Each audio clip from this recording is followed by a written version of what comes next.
Imagine you're living in the year 1347. The sun has just set. Your town is plunged into absolute darkness. Now, answer this. Are you brave enough to step outside your door? Or will you spend the night paralyzed by fear, hoping that whatever lurks in the shadows doesn't find you? Because tonight we're going to show you exactly why. Get ready. Let me ask you something first. Have you ever walked outside at night and felt slightly uneasy? That small instinctive feeling that makes you check behind your shoulder, lock your car twice, or grip your phone a little tighter. Now imagine that feeling, but multiply it by 10. No streetlights, no police, no emergency numbers, no witnesses, and most importantly, no one expected you to survive the night. In the Middle Ages, darkness wasn't romantic. It wasn't mysterious. It was a death sentence waiting for paperwork. When the sun went down, medieval cities didn't sleep. They shut their eyes and prayed. Doors slammed. Windows were barred. Fires were extinguished to avoid attention. People didn't go out at night because they were scared of ghosts or monsters. They stayed inside because statistically, nighttime killed people. And here's the first shocking fact most people don't realize. Most medieval laws assumed that anyone outside after dark was guilty of something. Not suspicious, not questionable, guilty. If you were found wandering the streets at night and something happened to you, stabbed, beaten, robbed, or simply disappeared, the legal system often blamed you. Being outside after sunset meant you had forfeited protection. You were considered a troublemaker, a criminal, or worse, fair game, and that belief shaped everything. Medieval towns had curfews called the Curfew, literally meaning cover the fire when the bell rang at dusk. It wasn't a suggestion. It was society saying, go inside or accept whatever happens. Next, fires were covered too. Prevent accidental blazes. Yes, but also so no light would betray someone's presence. Light meant life. Darkness meant anonymity. And anonymity meant violence without consequences. Now imagine walking through a medieval street at night. The ground beneath your feet isn't cobblestone. It's mud mixed with human waste, rotting food, dead animals, and runoff from slaughterhouses. The smell alone could make you gag. And if you slipped, you didn't just get dirty. You risked open wounds, infection, and slow death from bacteria no one understood. There were no sewers, no drainage. Everything flowed into the streets. Shocking fact number 2. Falling down in a medieval street could kill you days later. Not dramatically, quietly, painfully, with fever, swelling, and pus. People called it bad humors. We call it sepsis. And that was before you even met another human. Because nighttime wasn't just dangerous, it was predatory. Criminals didn't hide during the day. They waited. Gangs of thieves, known as night walkers, operated openly once darkness fell. Some carried knives. Some carried clubs. Others didn't need weapons. At all, they worked in groups, tripping victims, pinning them down, stripping them bare, and leaving them unconscious or dead. And here's the part nobody tells you. Robbery often ended in murder, not because the thief wanted to kill you, but because you recognized them. Medieval towns were small. Faces were familiar. If you saw your attacker's face, you became a liability. So they made sure you never told anyone. You think screaming would help. It wouldn't. At night, screams meant danger, but also risk. If someone came to help you and got hurt, they could be blamed for being outside too. Helping wasn't heroic. It was legally stupid. This is why medieval chronicles are full of casual lines like "found dead in the street after dark." No investigation, no outrage, just a shrug in ink. But criminals weren't the only threat. Night was when authority turned brutal. Town guards were not friendly protectors. They were poorly paid, badly trained, and often drunk. If they found you outside after curfew, they didn't ask questions. They beat first, arrest later if you were still conscious. Another shocking fact: many people died from law enforcement at night, and it was considered normal. Guards carried clubs, halberds, and sometimes swords, and they were legally allowed to assume hostile intent. Running, suspicious, talking back, criminal, reaching into your coat, dead. And don't forget, there was no lighting. Guards could barely see who you were. Mistakes were fatal, but the real horror of the night wasn't crime or guards. It was what the night symbolized. Darkness in the Middle Ages wasn't just absence of light, it was absence of God. People genuinely believed evil was stronger at night. Demons, witches, and malevolent forces were thought to roam freely once the sun disappeared. This belief had consequences. If something happened to you at night, people didn't just think you were unlucky. They thought you were morally compromised, maybe sinful, maybe cursed, maybe deserving, which meant fewer prayers, less sympathy, and often no burial in consecrated ground. Yes, you read that right. Shocking fact number 3. Dying at night could affect how and where you were buried. And now imagine being a woman. For women, nightfall was especially dangerous, not just because of sexual violence, which was horrifying, common, but because accusations followed them even in death. A woman found outside at night risked being labeled immoral, a prostitute, or a witch. And witches, as you know, didn't get funerals. So people adapted. Families slept together in locked rooms. Entire households shared beds, not for comfort, but for safety in numbers. Windows were boarded, doors reinforced with iron. Some people even slept with weapons under their pillows, not because they expected to fight, but because they expected to die fighting.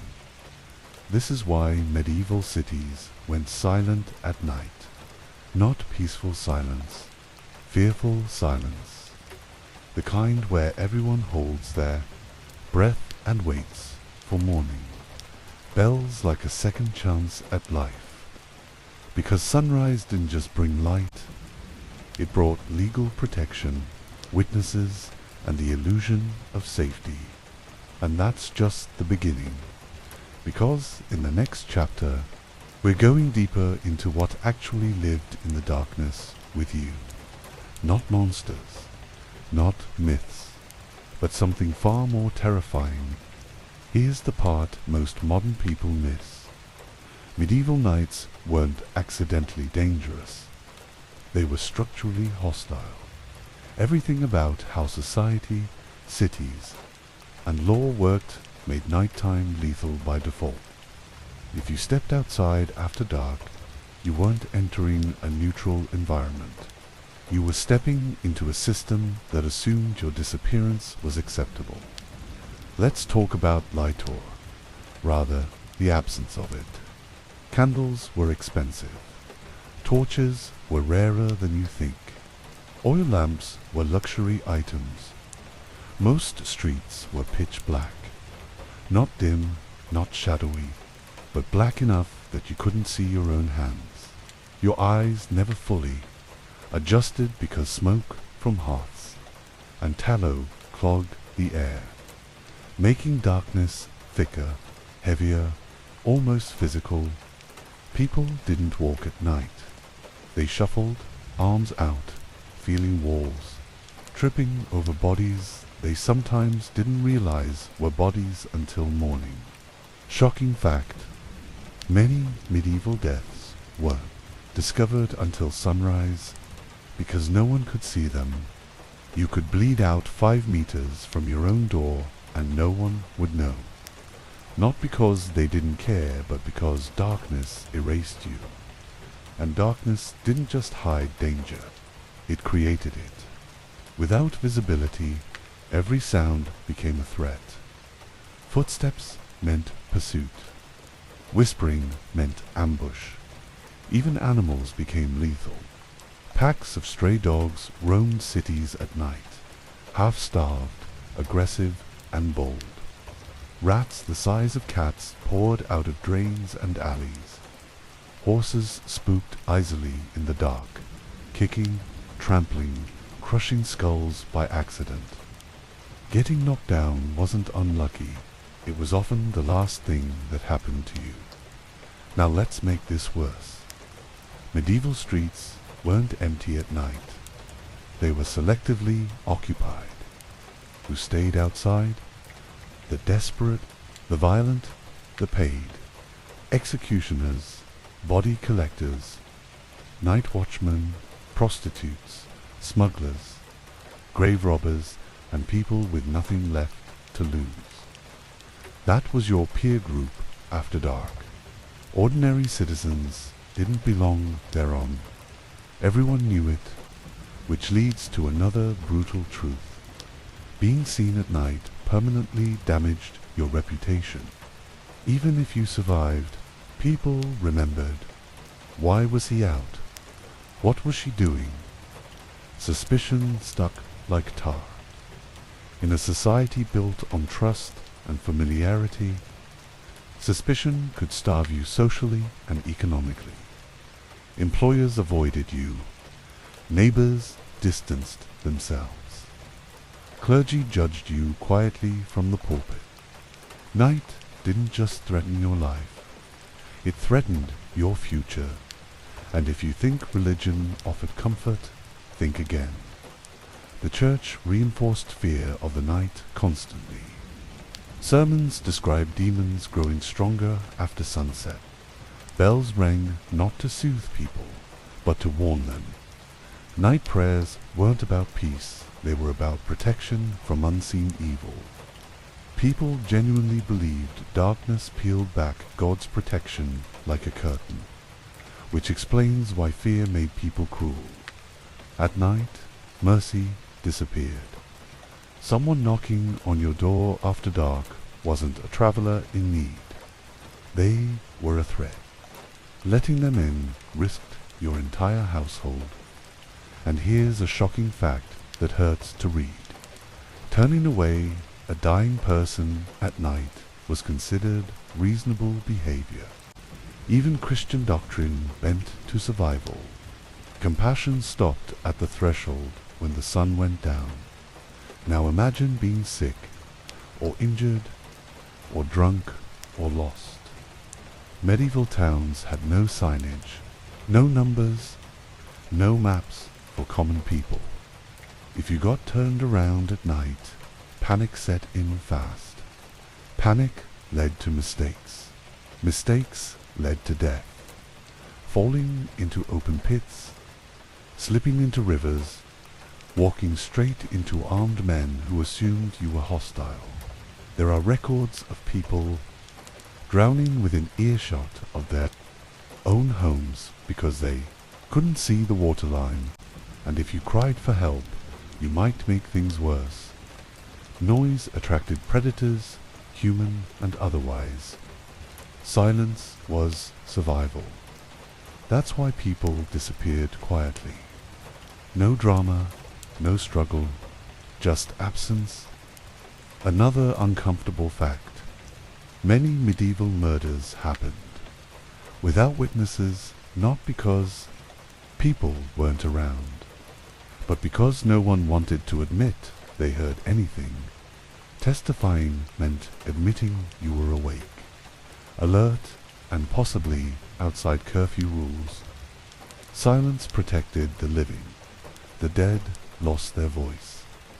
This is why medieval crime statistics are meaningless.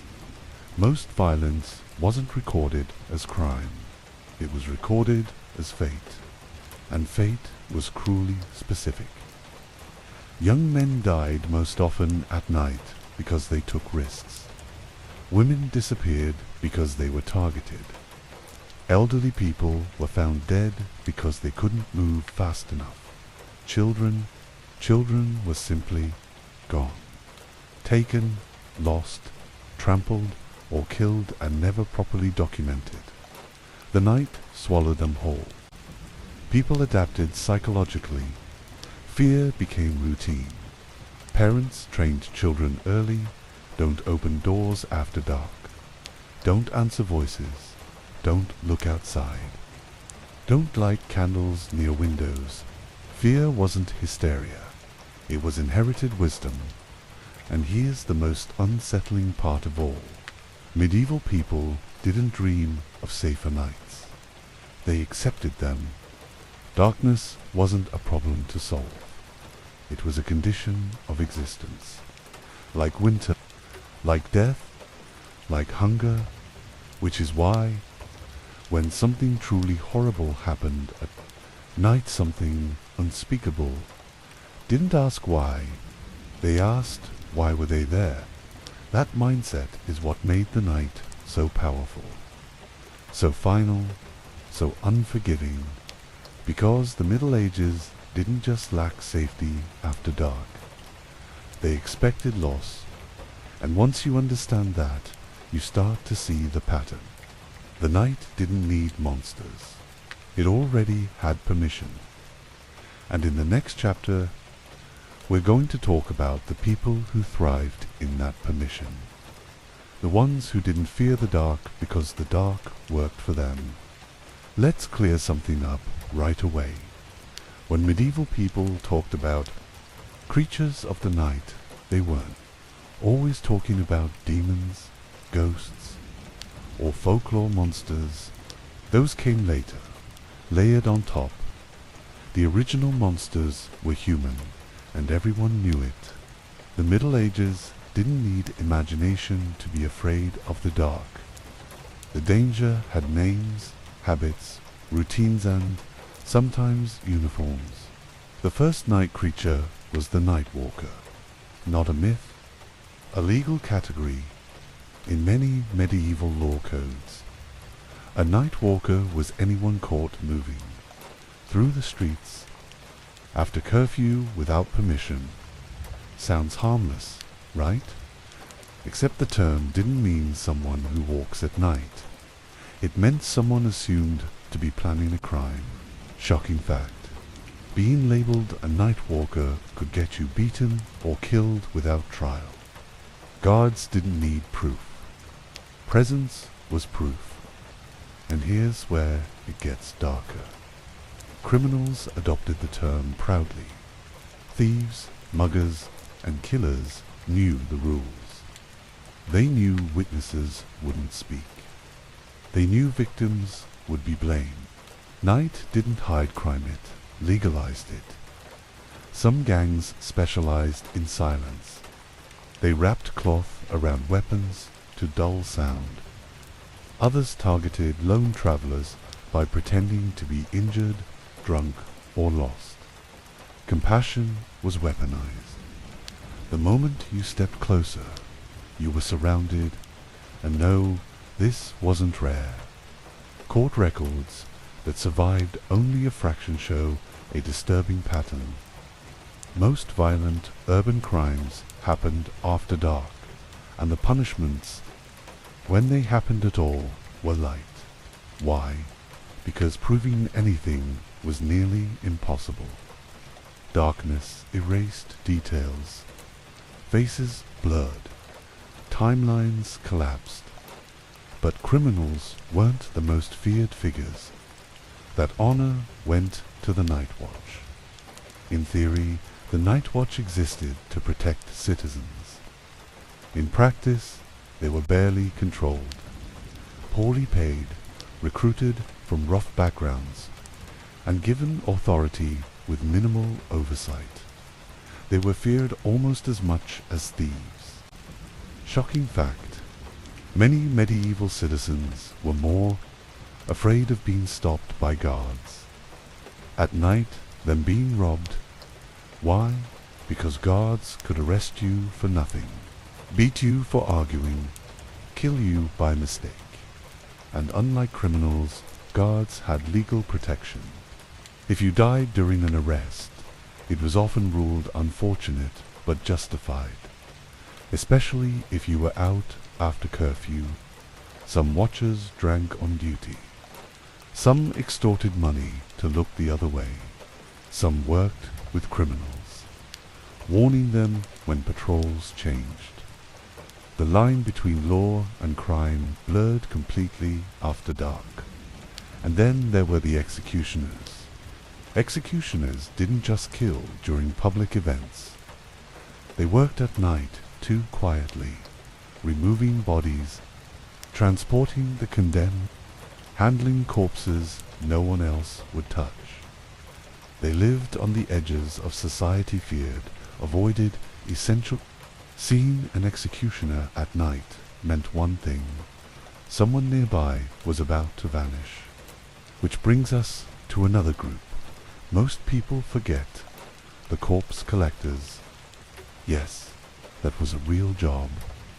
People died constantly in medieval cities. Disease, violence, accidents. Bodies couldn't stay in the streets. So corpse collectors moved through the city at night. Carts creaking, bells ringing softly. If you heard that sound, you knew someone on your street was dead. And here's the disturbing part. Sometimes they collected people who weren't dead yet. There are records, quiet records of injured, unconscious, or drunk people being mistaken for corpses and dumped into mass graves. Night hid breathing. Darkness erased movement. Once you were on the cart, no one checked. If that doesn't make your skin crawl, wait. Grave robbers thrived at night. Fresh graves meant valuables, rings, belts, clothing. Corpses were stripped naked. Sometimes teeth were pulled. Hair was cut. Bodies were commodities. And no one defended the dead after sunset. Shocking fact, being buried didn't protect you. Night undid death itself. And then there were the people society pretended didn't exist. Prostitutes, beggars, orphans. Night was their only time. Daylight punished them. Darkness gave them work and risk. Violence against them rarely mattered. Many disappeared without names, records, or prayers, which leads to a terrifying realization. Medieval nights weren't chaotic. They were organized. Different groups moved at different hours. Criminals knew when patrols passed. Guards knew which alleys to avoid. Everyone who survived the night did so by understanding its unwritten rules. If you didn't know those rules, you died. Now let's talk about fear psychology, because this is where myths were born. People heard things at night. Real things. Footsteps, scraping, whispers, screams cut short, bodies dragged, animals fighting over remains, and because no one saw clearly, imagination filled the gaps. Monsters didn't come from nowhere. They were explanations for very real human cruelty.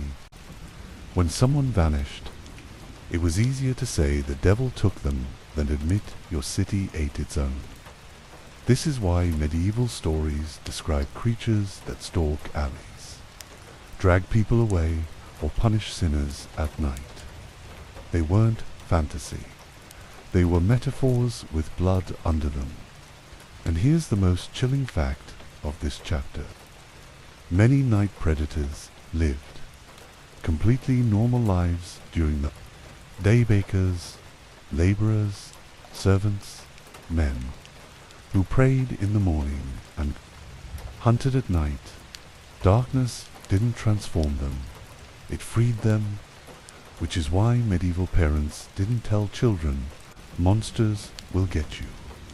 They said, don't be outside after dark, because the monster didn't need fangs. It had neighbors. And in the next chapter, we're going to talk about the places where the night was at its worstly. Taverns, bridges, and city gates, locations so deadly that people avoided them even during the day. Here's where the night gets personal. Up to now, we've talked about groups, roles, categories, but medieval people didn't fear ideas when the sun went down. They feared specific faces, faces they recognized in daylight and prayed they would never meet in the dark. Because the most dangerous people at night weren't strangers. They were familiar. In small medieval towns, anonymity barely existed during the day. Everyone knew everyone. That's exactly why night was so lethal. Darkness stripped away accountability while preserving recognition. Just enough to be terrifying. If you locked eyes with someone you knew in a dark alley, you understood something instantly. One of you would not talk about this tomorrow. Shocking fact, many medieval murders were committed by neighbors, not criminals. Disputes over land, debt, insults, jealousy, things that simmered quietly, boiled over at night. Daytime violence brought consequences. Nighttime violence brought plausible deniability. I didn't see him. It was too dark. I was asleep. Those phrases varied more bodies than swords ever did. Taverns were especially dangerous. By day, they were social centers. By night, they became pressure cookers. Alcohol flowed, tempers rose, and when arguments spilled into the street, there were no referees. Knives came out fast, and once blood hit the ground, the fight didn't stop. Witnesses disappeared. Doors closed. The night absorbed everything. Another unsettling truth. Most medieval homicides began as minor disputes, not grand crimes, not ambushes, just words spoken too loudly after dark. And women learned early that familiarity didn't equal safety. A man who smiled at you during the day might corner you at night. Accusations afterward often destroyed the victim, not the attacker. Being outside was already suspicious. Claiming assault made it worse, which leads to something deeply disturbing. Night predators understood social rules better than anyone. They knew who could speak, who wouldn't be believed, and who no one would miss. They targeted people already on society's edge, and they did it repeatedly. Yes, repeatedly. Shocking fact, serial offenders existed in the Middle Ages, but without the name. They weren't tracked. Patterns weren't recognized. Each disappearance was isolated. Each death explained away. And then there were the bridges. Bridges were choke points, narrow, dark, echoing. Robbers loved them. Guards avoided them. Rivers swallowed evidence. Being pushed off a bridge at night didn't even count as murder sometimes. It was called an accident. Or God's will, city gates were worse. After sunset, gates closed. Anyone outside was trapped. Anyone inside feared what might try to get in. Gate areas became violent, zones, desperate travelers, guards with absolute power. People died there simply for being late. And here's a brutal reality. Missing curfew by minutes could cost your life. Now let's talk about sound, because sound ruled the night. Without light, people navigated by hearing, which meant silence was survival. Anyone who moved quietly was powerful. Skilled criminals trained themselves to step where stones wouldn't shift, where boards wouldn't creak. Ordinary people didn't have that skill. You did. Another shocking fact: experienced night criminals could move faster in darkness than honest people. The dark was their territory. Fear changed behavior. People avoided helping, avoided looking, avoided remembering, which created a feedback loop. Violence increased because everyone expected violence, and expectation shapes reality. This is how the night became normalized horror. Parents warned children. Children grew up terrified. Those who survived learned to exploit fear instead of flee from it. The night trained its own predators. And here's the hardest truth to swallow. Medieval society didn't fail to stop night violence. It chose not to. Policing the night was expensive, dangerous, unpopular. So, the burden shifted to individuals. Don't be there, don't be seen. Don't complain. If something happened to you, the system quietly asked, why were you out? That question echoed louder than any scream. And in the next chapter, we're going to step into the physical spaces where this violence peaked. Places so infamous that people crossed streets to avoid them even at noon.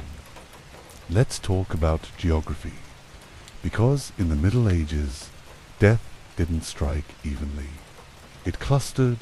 Certain places turned lethal the moment the sun dipped below the horizon. People knew them, whispered about them, avoided them instinctively. And if you had to pass through one after dark, you understood something very clearly.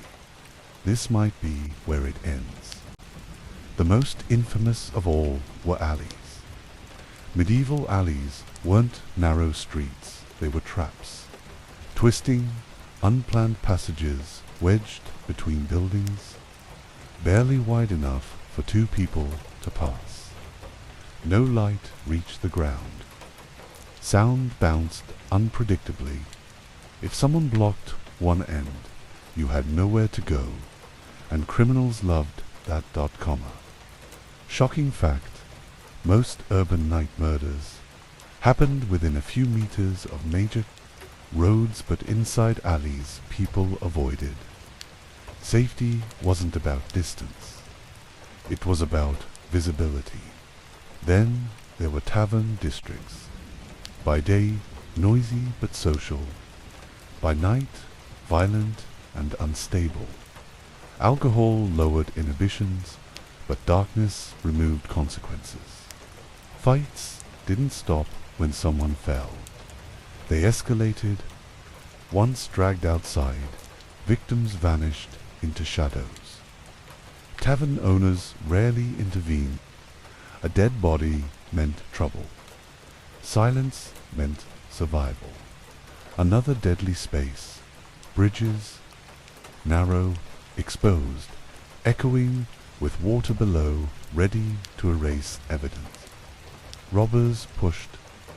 Guards looked away. Rivers carried bodies downstream, bloated and unrecognizable days later. Many drownings were recorded as accidents because no one saw the push. Shocking fact: bridges were statistically more dangerous at night than open roads outside the city. City gates were worse. Miss Curfew and You Weren't Latchu were trespassing against the entire town. Guards held absolute authority. Arguments turned fatal fast. Travelers slept outside walls, knowing wolves. Thieves or exposure might kill them. But inside the gate, safety existed only during daylight. Then there were market squares, empty at night, vast, silent. Anyone crossing one was fully exposed.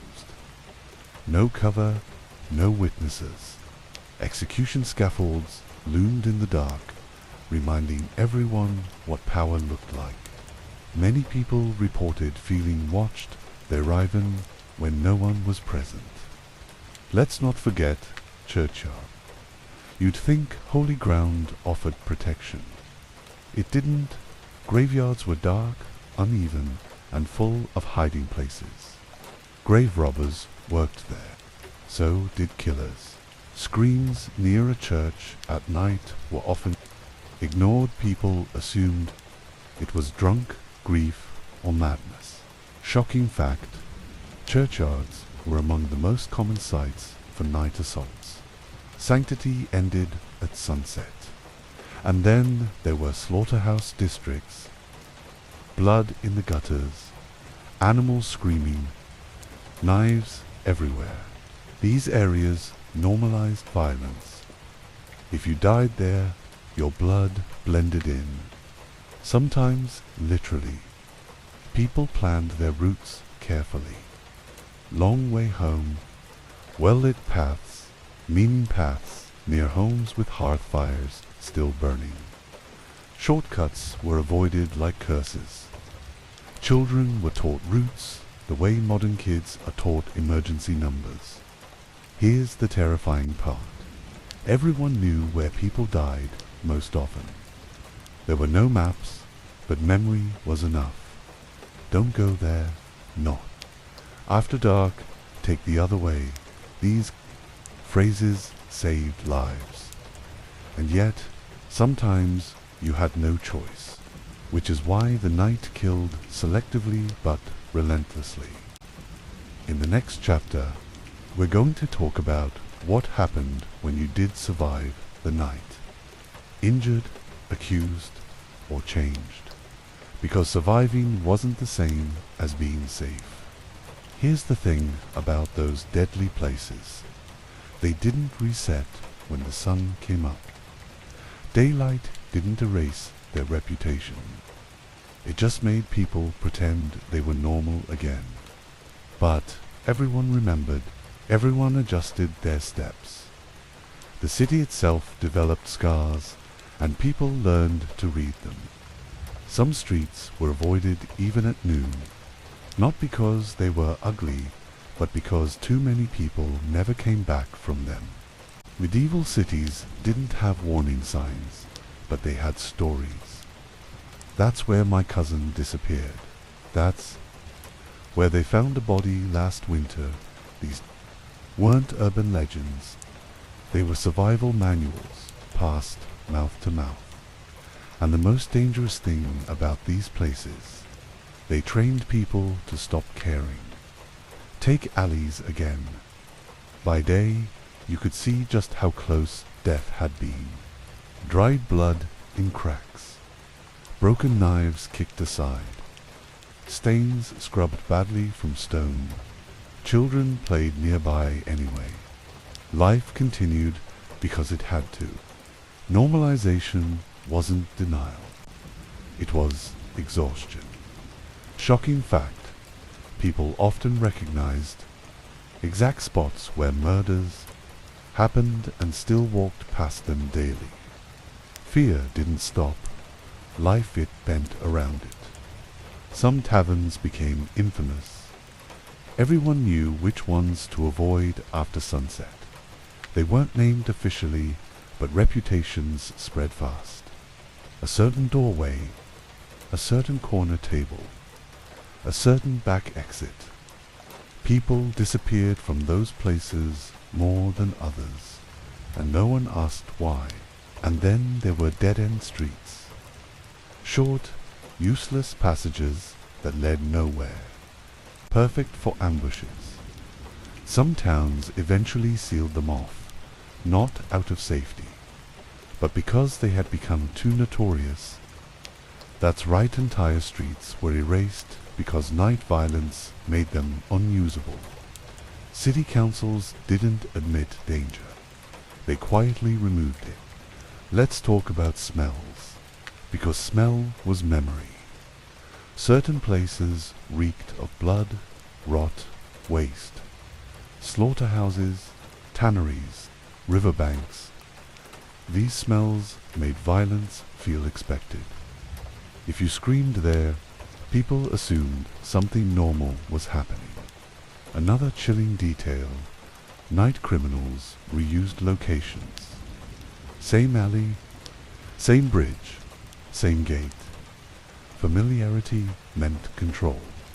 The city became a map of opportunities, which means victims often walked straight into places already claimed by violence. Bridges, again, deserve emphasis. People feared them not just for robbery, but for accusation. Being found on a bridge at night made you suspicious by default. If someone fell into the river, the survivor was questioned if they survived at all. And then there were city edges. Areas near walls, moats, rivers, transitional spaces, neither fully inside nor fully outside.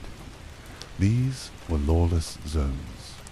Guards patrolled poorly. Neighbors didn't watch. If you died there, your body might not be found for days. Shocking fact, many medieval corpses were discovered, only because animals dragged parts of them into visible areas.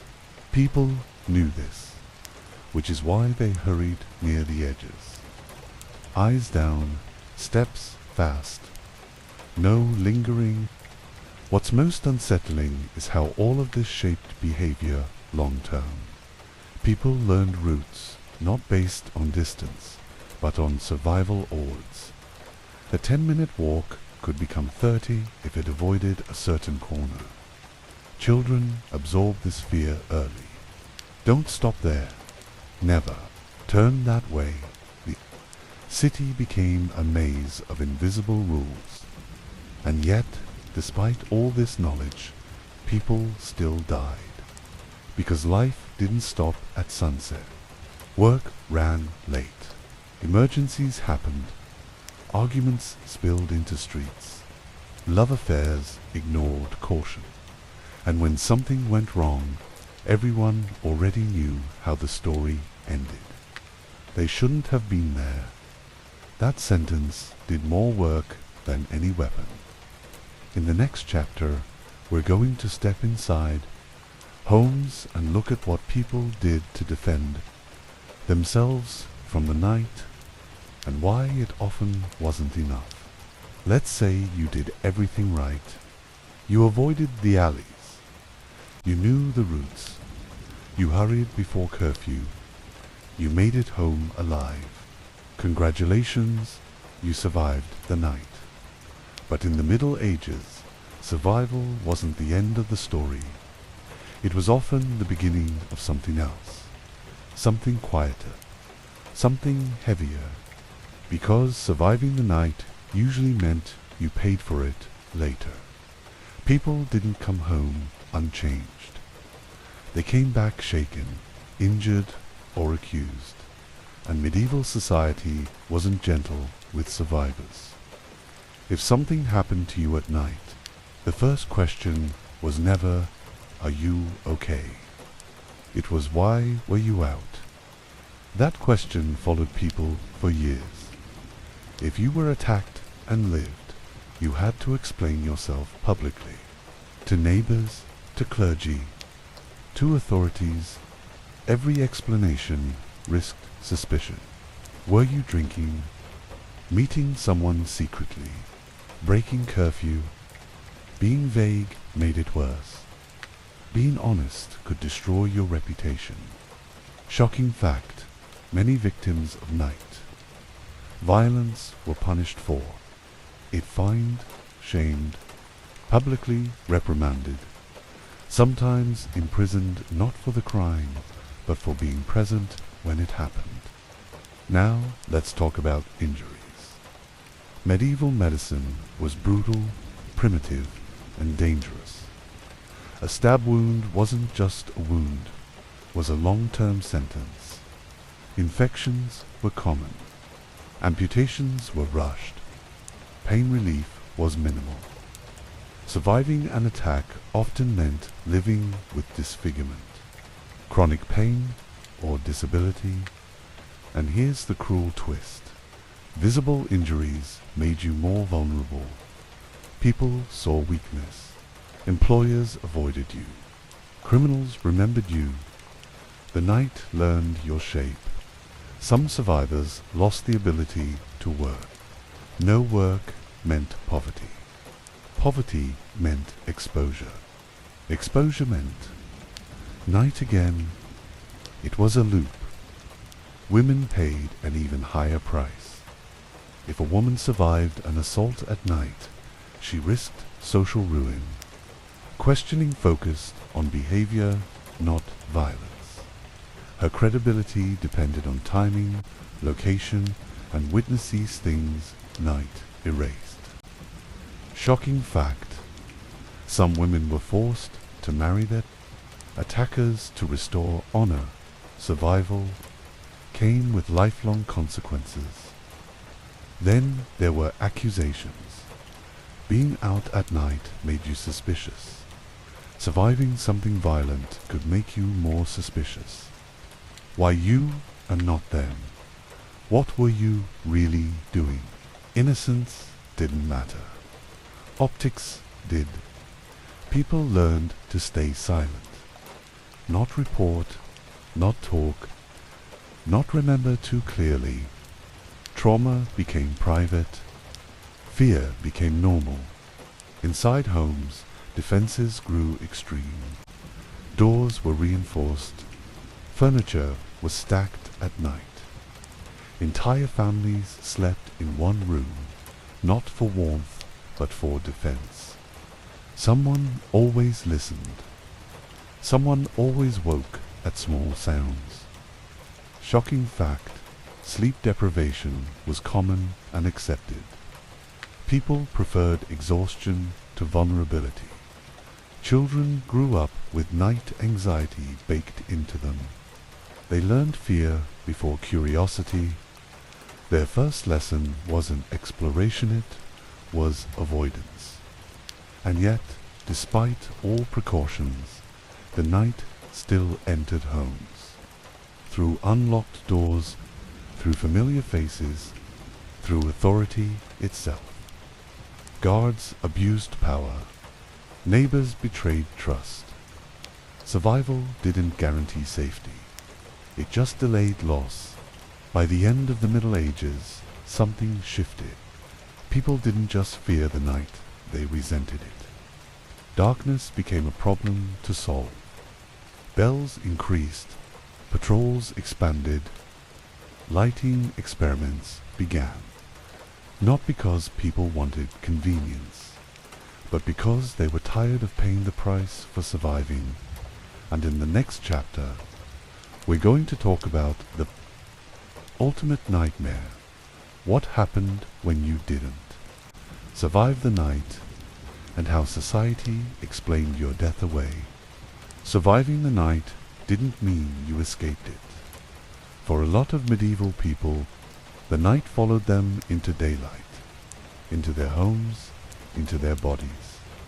There was no language for trauma back then, but the symptoms were everywhere. People flinched, at sounds, avoided certain streets, refused to go out after dusk even when hungry or sick.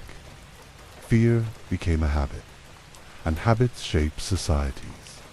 People who had close calls at night changed how they lived permanently. Some moved houses. Some changed jobs to avoid late hours. Some became obsessively religious, convinced survival meant divine warning. Others became numb, detached. Survival hardened them instead of healing them. Shocking fact, medieval records describe behavior we'd now recognize as PTSD, but framed as moral weakness or spiritual imbalance. Nightmares weren't treated as trauma.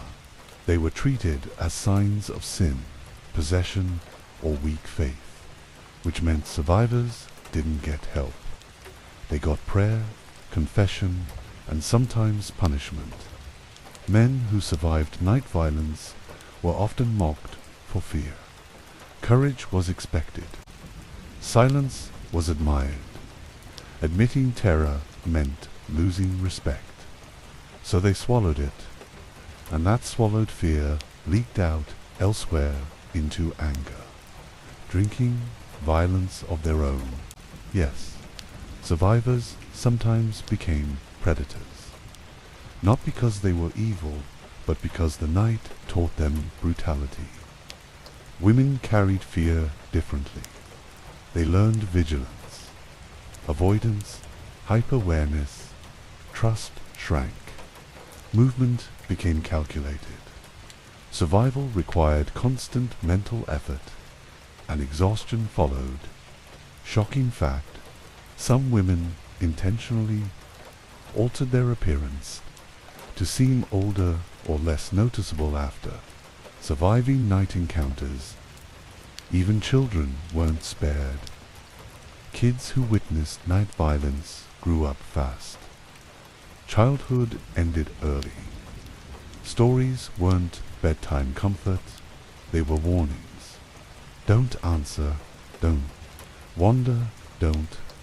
Trust the night-shaped generations. And here's the cruelest part. Survivors were often expected to feel grateful. You're alive. God spared you. Others had it worse. Those phrases shut people up. Gratitude replaced grief. Pain became inappropriate. Silence became virtue, which meant the night won twice. Once through violence, once through erasure. Inside communities, these unspoken wounds stacked. People distrusted each other more. Doors closed earlier.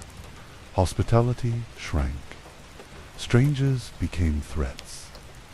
The social fabric tightened, but it also cracked. And when society cracks, power flows to those willing to use force. That's why night violence didn't fade quickly. It fed itself. Fear produced isolation. Isolation produced vulnerability. Vulnerability invited predators. A perfect loop. By now, you might be thinking, why didn't they just fix it? Why not more guards? More lights? More rules? Because fixing the night meant changing power.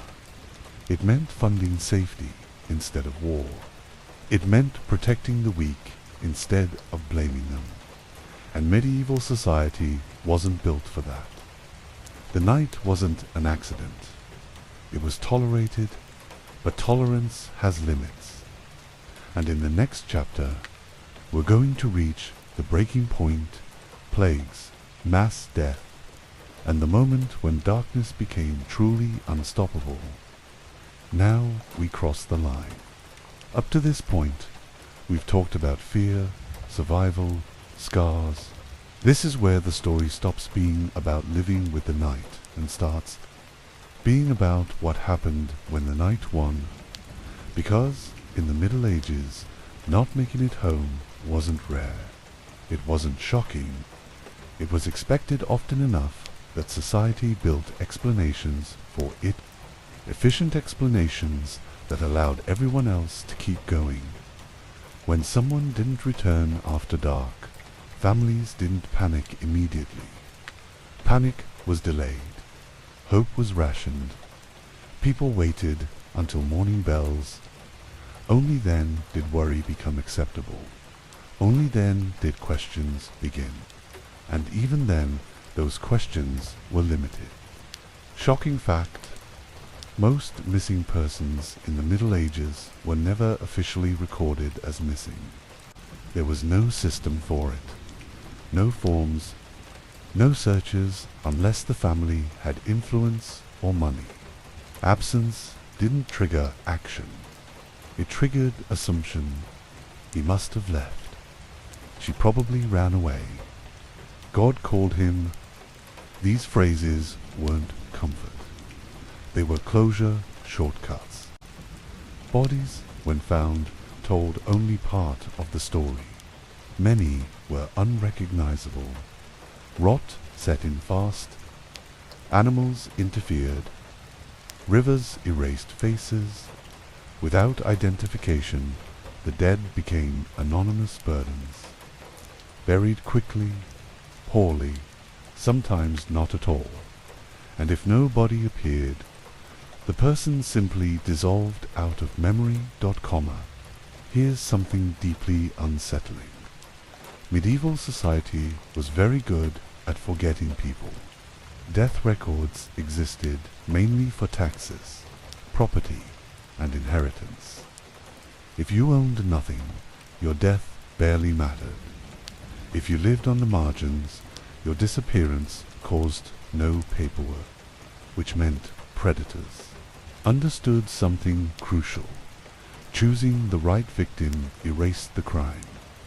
Children, servants, migrants, widows, the poor, people without defenders vanished quietly. No investigations, no mourning rituals, no justice, just empty space where a person used to be. Families grieved privately. Loud grief invited suspicion. Why so emotional? What were you hiding? Silence was safer. And then there was blame. If a body was found at night, the location mattered more than the wound. Alley victim's fault. Tavern, drunk, bridge, careless, outside the walls, foolish, the environment convicted the dead. Shocking fact. Courts often ruled night deaths as self-caused risk. Murder dissolved into misfortune. Religious explanations sealed it. Death after dark was framed as divine judgment or testing. The church didn't deny violence, but it rarely challenged its logic. Preachers warned people to avoid temptation, avoid darkness, avoid sin. Safety was moralized, which meant the dead became lessons instead of losses. And here's the darkest layer. Sometimes people wanted someone to disappear.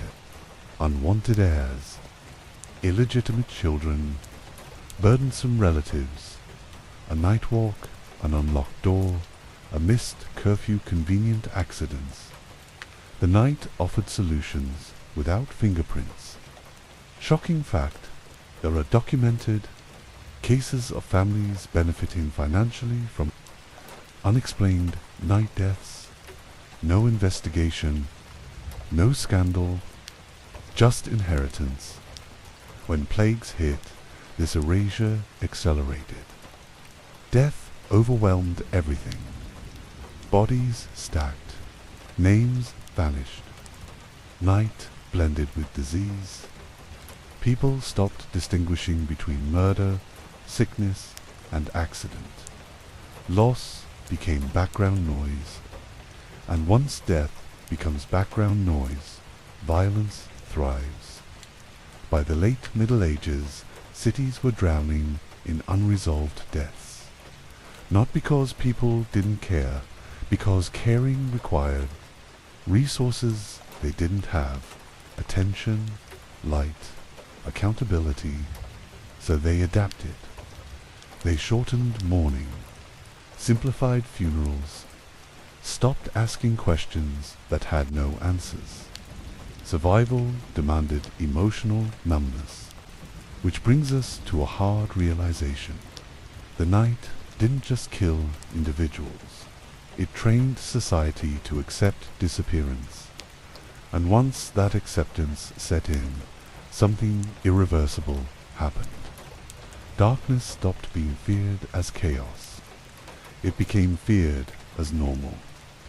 In the next chapter, we're going to talk about how this mindset finally began to crack, how fear turned into anger, and anger turned into the first real attempts to fight the night itself. Here's what's truly disturbing. Medieval society didn't just lose people to the night. It learned how to live comfortably with that loss. Disappearances were folded into daily life so smoothly that they stopped feeling like emergencies. They became stories, warnings, footnotes. When someone didn't make it home, the first response wasn't action, it was interpretation. People searched for meaning before truth. Meaning was easier to carry.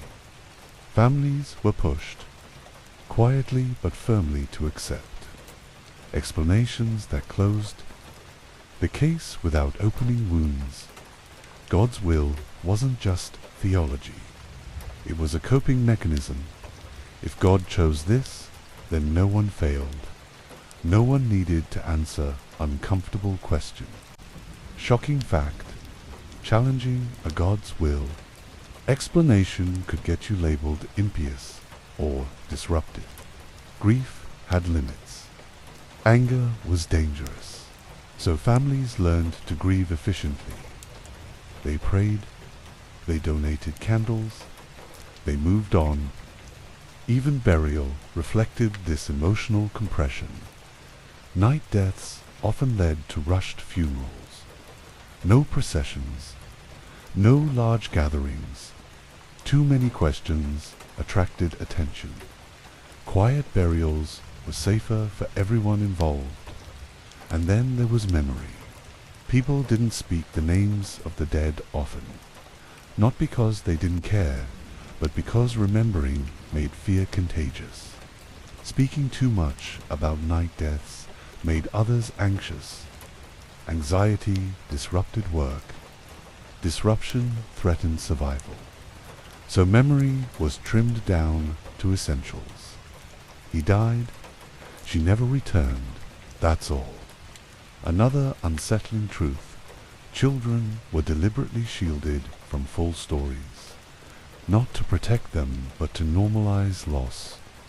Kids grew up thinking disappearance was part of life, something that happened, something you adjusted around. And then came the legal cleanup. Property had to move, debts had to be settled, lives had to continue. Courts were efficient at declaring people dead without bodies.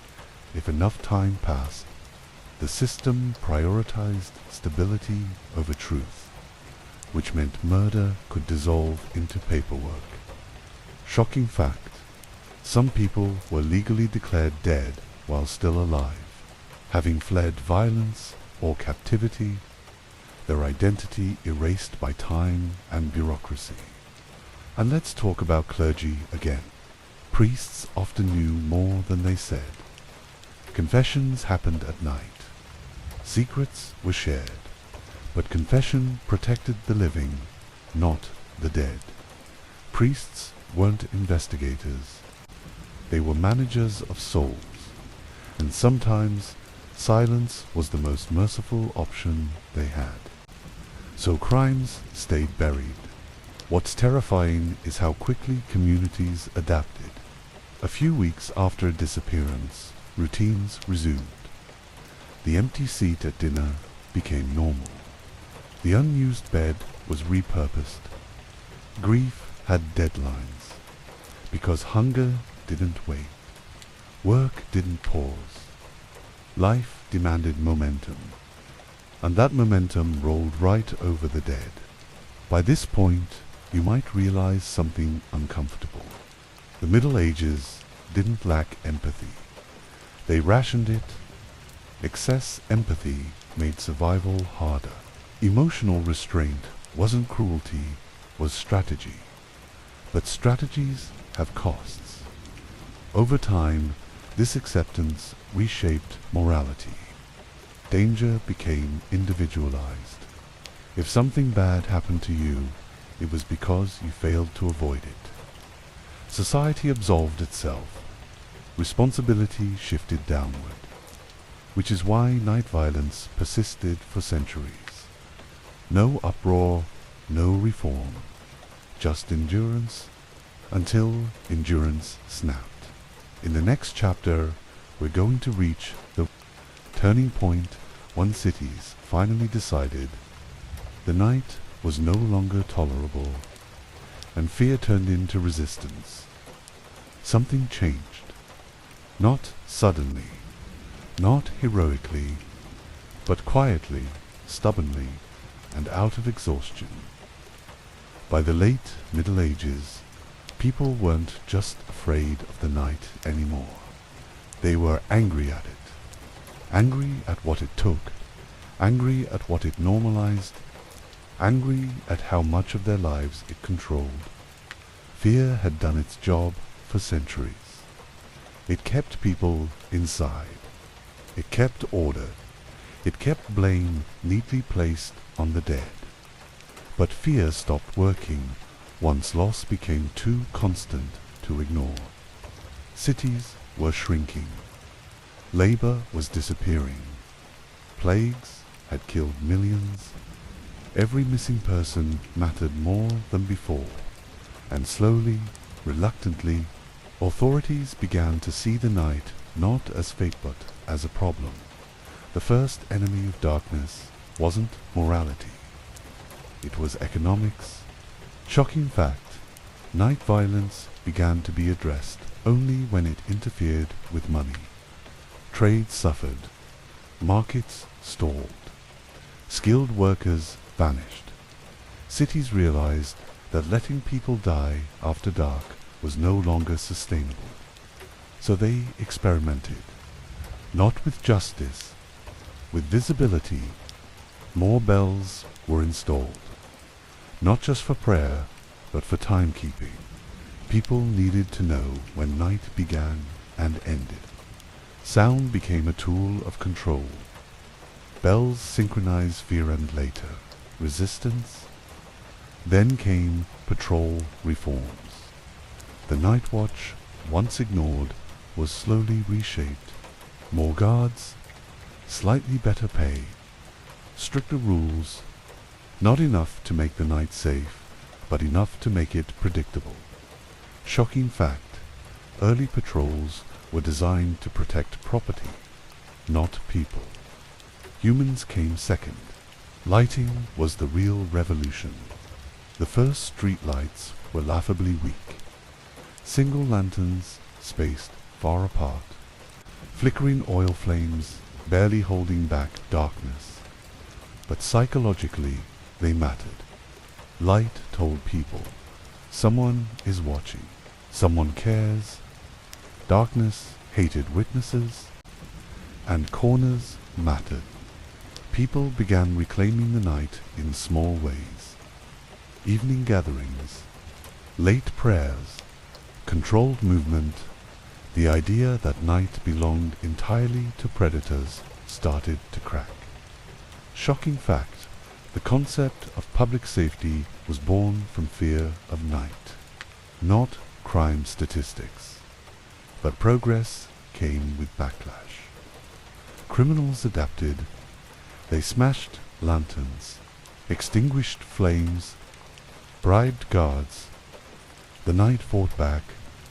Violence spiked in newly lit areas as control shifted. Reform always costs blood, and some people resisted change for darker reasons. Night protected power, It protected abuse. It protected silence. Those who benefited from darkness corrupt officials, violent men, exploitative systems didn't want it gone. So reform was slow, uneven, fragile. Still, something fundamental had shifted. Darkness was no longer sacred, no longer inevitable, no longer unquestioned. It could be challenged, and once that idea took hold, it spread. In the next chapter, we're going to look at the final transformation, how the fear of medieval knights shaped the modern world, and why you still feel uneasy walking alone after dark today. Once cities started pushing back against the dark, nothing stayed the same. Not crime, not power, not how people understood safety. Fighting the night wasn't just about lamps and guards. It rewired how society worked. At first, resistance was subtle. Town councils didn't announce reforms as protection for the weak.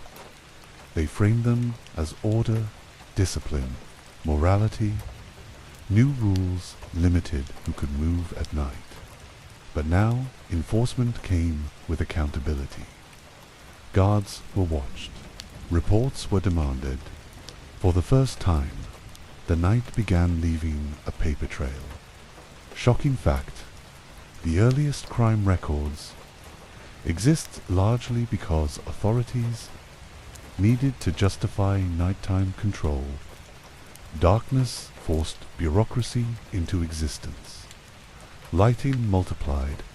Wealthy streets first, markets next, poor districts last. Light followed money, not danger. But even uneven light changed behavior. People lingered longer. Shops stayed open. Witnesses existed. Crime lost its invisibility, and invisibility was everything. Criminals who once ruled the night had to adapt. Some moved outward, targeting travelers instead of citizens. Others went underground, literally using tunnels, cellars, and abandoned structures. Violence didn't vanish. It evolved, which revealed something uncomfortable. Shocking fact, crime increased in recorded numbers as lighting improved. Not because more crime happened, but because more crime was seen. People thought the night was getting worse. In reality, it was finally being exposed. Public perception lagged behind reality. Fear didn't disappear just because lamps burned. People distrusted new safety measures. Darkness had trained them too well. Many still rushed home at dusk out of habit, not danger. But habits break slowly. The real change came when children grew up under light. A generation that didn't inherit total night terror started to question old rules. Why avoid streets that were now visible? Why accept disappearance? Why stay silent? This generational shift was explosive. Authorities had to respond. Courts took night crimes more seriously. Blame slowly shifted from victim to perpetrator. Not completely, not evenly, but noticeably, and this is huge. Night deaths began to be described as crimes, not fate. Language matters. Once death has a cause, someone is responsible. Religious narratives shifted to darkness lost some of its moral weight. Evil wasn't strongest at night, it was strongest where power was unchecked. This idea quietly undermined centuries of belief.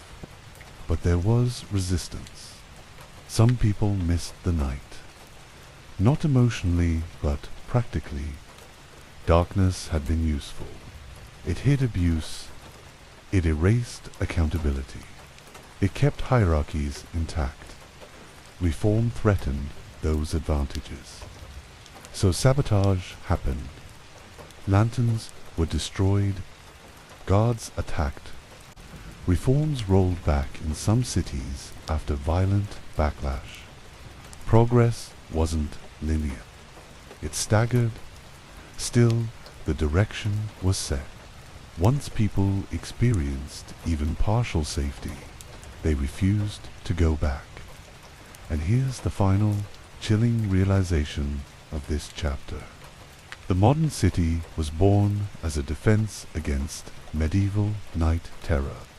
Lighting, policing, curfews, public space, design all trace back to fear of what happened after dark.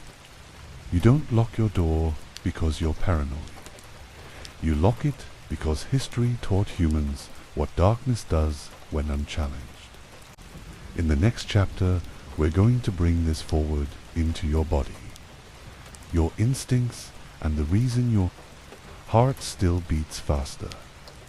When you hear footsteps behind you at night, let's be honest for a second. You live in a world with streetlights. Phones, cameras, emergency numbers, and laws that actually care if someone disappears. And yet walk alone at night and your body changes. Shoulders tighten, ears sharpen, steps speed up. Logic says you're safer than any medieval person ever was. But your instincts don't listen. That fear isn't irrational. It's inherited. You didn't learn to fear the night from movies or stories. You inherited it from centuries of people who didn't survive ignoring it. The Middle Ages burned one lesson into the human nervous system. Darkness removes protection. Your brain still believes that. Shocking fact, humans are evolutionarily wired to associate darkness with vulnerability. Not because of animals, but because of other humans. Predators taught caution. People taught terror. For hundreds of years, night meant loss of witnesses, loss of help, loss of status. Those who relaxed after dark died more often. Those who stayed alert survived and had children. That vigilance didn't disappear when cities lit up. It got passed down. That's why silence at night feels louder than noise. That's why footsteps behind you trigger adrenaline even when nothing happens. Your body is running medieval software in a modern world. And here's the part most people miss. Your fear isn't about what you see, it's about what you can't see. Darkness still erases information. Even today, you can't read faces clearly. You can't judge distance well.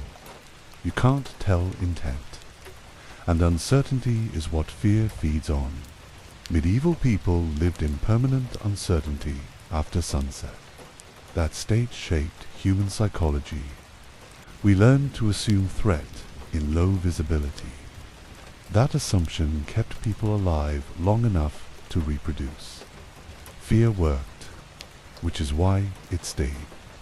Modern safety didn't erase fear, it confused it. Your instincts fire, but your logic says nothing's wrong.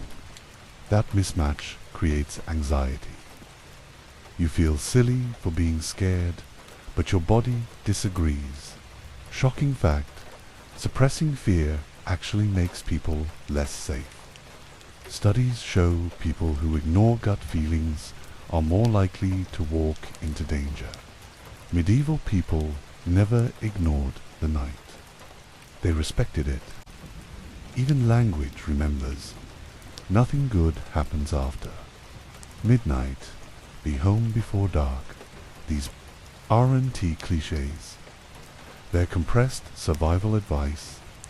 And notice who still fears the night most. Women, children, the marginalized, exactly the same groups medieval knights targeted. That's not coincidence. Social vulnerability hasn't disappeared, only shifted shape. Power still matters. Witnesses still matter. Light still matters, which is why well-lit areas feel safer even when statistics don't fully justify it. Safety is emotional before it's rational. The medieval night taught humans a brutal truth. Protection is collective. Alone in the dark, you are small. Visible in the light, you belong to a system. And that brings us to the final chapter. Because once you understand why the night still scares you, you can finally see what medieval people never fully could. How close we still are to losing it if we stop paying attention. Even if you've never thought about the Middle Ages in your life, your body has. It reacts faster than logic ever could. That tightening in your chest when the street gets quiet. That urge to check behind you. That relief when you reach a lit doorway. None of that is random. It's memory without images. Medieval knights trained humans to treat darkness as a test. A moment where mistakes were punished instantly and often permanently. Your nervous system still assumes that rule applies, because for most of human history it did. Shocking fact, artificial lighting is extremely new compared to how long humans lived in dangerous darkness. Your instincts had hundreds of thousands of years to adapt to night, and only a few generations to unlearn it. That imbalance matters. Your brain doesn't trust promises of safety. It trusts patterns, and the pattern was simple. Darkness removed witnesses, removed help, removed mercy. Even now, most violent crime still happens when fewer people are watching. Your instincts noticed that long before statistics did, which is why your fear spikes not just in darkness, but in isolation. An empty subway car, a quiet parking lot, a silent stairwell. These spaces mimic medieval conditions. Limited escape, low visibility, unclear authority. Your body doesn't care what century it is. Another uncomfortable truth. People behave differently when they think no one is watching. Medieval knights revealed that brutally. Modern knights haven't disproven it. Cameras and laws help, but they don't. Erase the basic human tendency toward exploitation. When anonymity appears, so fear isn't weakness. It's calibration. Medieval people calibrated perfectly for their world. Stay inside. Stay together. Stay visible. Those who didn't disappeared. That lesson embedded itself into culture. Stories, parenting, and eventually biology. Even today, parents teach children night rules without thinking. Don't wander. Don't talk to strangers. Call if you're late. Share your location. These are medieval survival strategies, dressed in modern language. Shocking fact, the concept of checking in exists because silence at night used to mean death. And notice something else. You don't fear the night equally everywhere. A crowded street feels different than a deserted one. Light plus people equals safety. That formula hasn't changed in 1,000 years, which means safety isn't just infrastructure, it's presence. Medieval nights were terrifying because presence vanished, doors closed, windows darkened, streets emptied. You were alone, even in a city. That loneliness was the real threat. And here's the final realization of this chapter. The night itself was never evil. Darkness didn't stab people. Darkness didn't push bodies into rivers. People did. The night simply removed friction. It made cruelty easier. It made indifference acceptable. It made disappearance plausible. That's why your fear isn't of the dark. It's of what the dark allows. And now, there's only one chapter left. Because once you understand how thin the line is between safety and medieval darkness, you start to see something unsettling about the modern world. Let's end this the only honest way. Not with comfort, not with reassurance, but with clarity. The Middle Ages didn't invent dangerous nights. They just showed us what happens when darkness goes unchecked long enough that people stop, expecting protection, and here's the truth that should make you pause. That line is thinner than you think. Everything that keeps you safe at nightlight, witnesses, accountability, systems exists because at some point people decided medieval darkness was unacceptable. But none of those things are permanent. They require maintenance, attention, care. Take them away and the night doesn't change. We do. Shocking fact. Every modern blackout produces a spike in fear and often in crime within hours.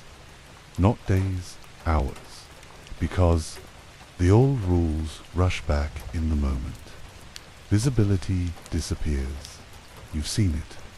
Power outages, empty streets, sirens, doors locked early. People instinctively retreat. No one needs to explain why.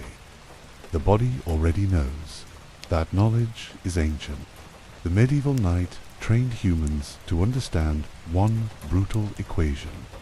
No light plus no witnesses equals danger. That equation still works. Technology just delays its effects. And here's the most unsettling part. Modern society still quietly uses medieval logic. Victims questioned, timing scrutinized, location judged. Why were you there? Hasn't disappeared.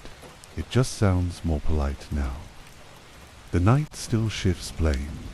We like to believe we're better, more civilized, more enlightened, but remove structure and behavior degrades fast.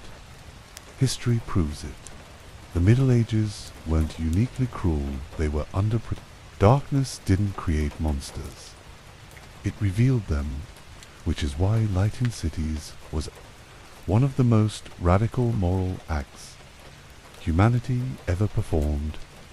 It said, people deserve witnesses.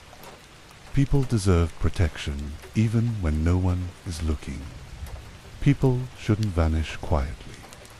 That idea is fragile, and it's still being tested. So when you feel uneasy walking alone at night, don't dismiss it. You're not being dramatic. You're carrying thousands of years of survival data in your nervous system.